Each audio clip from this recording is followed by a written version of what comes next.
Minista wa hinya wa kuhuthika ni arekereirie riboti ĩrĩa ĩronania ũrĩa bũrũri wa Kenya ũrĩtwo nĩ ciringi bilioni 2.9 njama-inĩ ya gũthoga rekondi cia maguta ĩrĩa ĩragwetanio na maabitha rũhonge rwa maguta.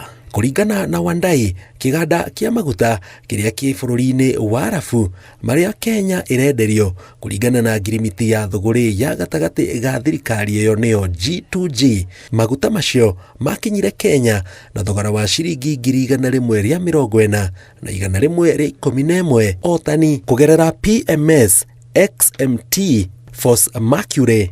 No rekondi-inĩ iria irerĩkana gũkorwo ithogetwo cia One Petroleum handũ-inĩ ha PMS Petro XMP Paloma mamakinyirie na ciringi 1,980 na 855 harĩa hena ũtiganu wa ciringi 58,744 o tani, kuga atĩ o rita ĩrorirwo nĩ ciringi 43.4, kuga atĩ harĩ rita milioni 68 ĩrorirwo nĩ ciringi bilioni 2.9. Wandai athiĩte na mbere na kuga Kenya ĩna maguta ma kũigana na gũtirĩ tũrĩa nĩme tũgwĩtĩkĩrio gwĩtongia gwĩtũkĩra mbara ĩrĩa ĩhutĩtie thoko ya maguta nĩ ũndũ wa haro ĩrĩa ĩrathiĩ na mbere Middle East. Maya magĩthiĩ na mbere thikũ ĩmwe thutha wa maabitha atatũ a rũhonge rwa maguta bũrũri-inĩ gũtiga wĩra, ũmwe wao arĩ mũrũgamĩrĩri mũnene wa rũhonge rwa maguta Daniel Kiptoo. Rĩu rũhonge rũrũ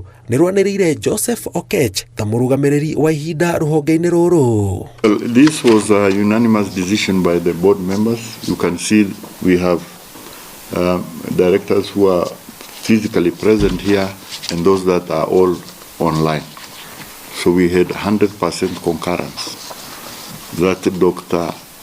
Joseph Okech is the right person to fill in the position of the acting Director General of Energy and Petroleum Regulatory Authority in the interim basis.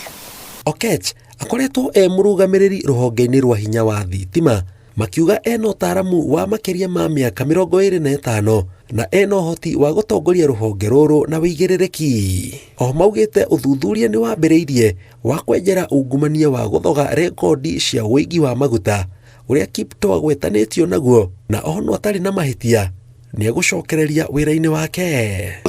As at now, it's allegations and there is an agency dealing with that, and we cannot exactly say how long this will take, but we are hoping that this will be concluded within the statutory timelines, normally within 6 months, and then we can be able to make some progress in terms of then finding the substantive DG.